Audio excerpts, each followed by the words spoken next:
Thank you. Thank you. Very warm welcome to all of you here, friends. And thank you for joining us tonight at this JM Financial Hurun India Founders Forum and Awards for 2026.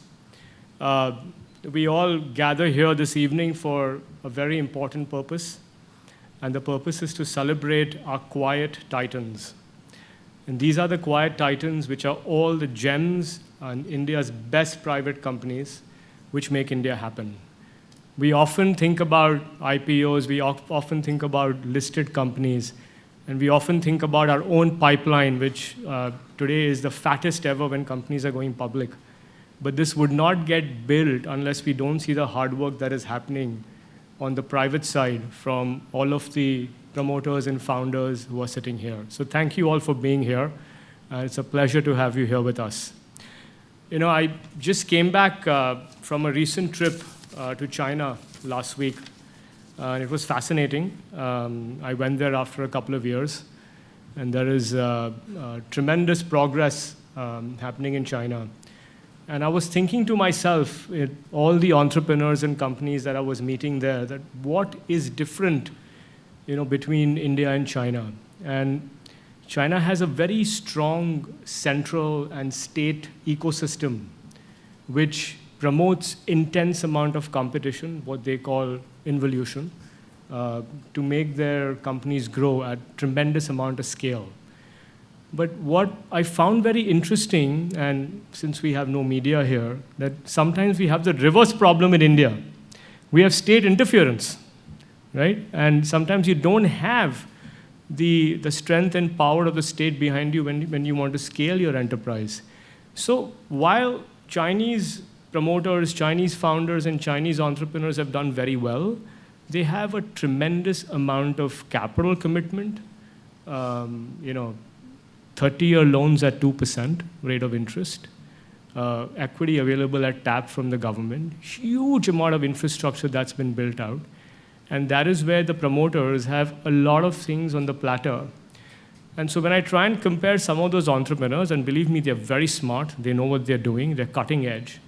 But I think all of you in this room and all of us in this room have worked a lot harder and worked with a lot more pain, if I may use that word, to make our company successful. And real kudos to all of you, because as a geography, I felt India is a much more difficult operating environment than China is. So a big round of applause to all of you. It's amazing hard work to make something happen in India when I compare that to China. And again, when I think through what matters in the private environment and what's changed in my last 27 years of being a banker and raising capital, and why is the private space so important today, and why has it become so important? And a couple of things. I think when we see our own business, we've never seen breadth the way we've seen today. We talked about digital companies. They didn't exist 15, 20 years ago. So the kind of breadth that we see across sectors makes the opportunity for private enterprise very large, very, very large.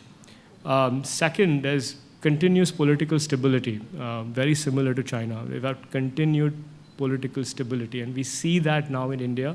You've seen that for over 13 years, and hopefully it continues for a long period of time. And that brings in reform, right? Reforms like GST, RERA, IBC, etc.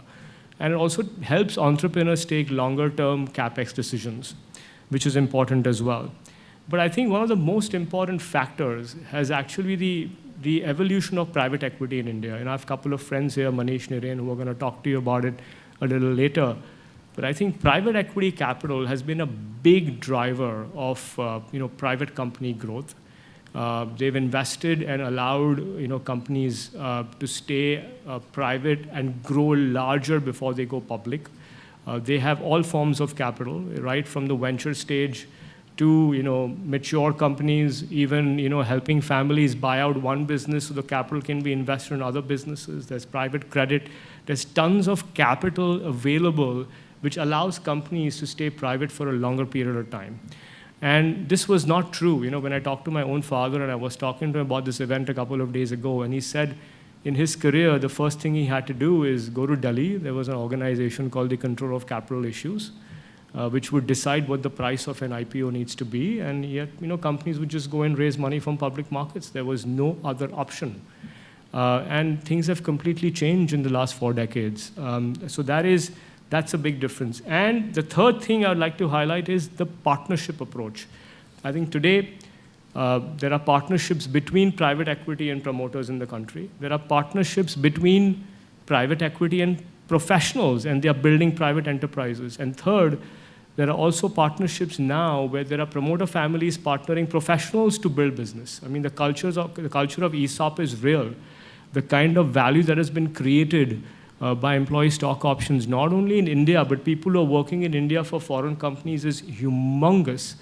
I was told that just the value of employee stock options sitting in Indian GCCs today is over $85 billion.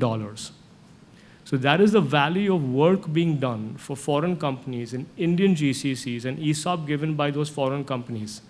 Right? And these are all privately owned GCCs in the country. So there is just so much of opportunity across sectors, and it's incredible how the private enterprise has expanded and how it's growing. And it's become a really strong and big part of India's growth there. And at JM, we've been working and partnering with private companies for a very long time. We meet all of you when you're private in the hope that you will go public one day, or you will raise private equity, and we will be your bankers. We will be your trusted advisors. And it's literally JM's core DNA to build a relationship and be your trusted advisor over the years. We get our pleasure from your growth, right? And that is exactly what we want to focus on. So again, we are proud to be your partners, very happy to be here with all of you.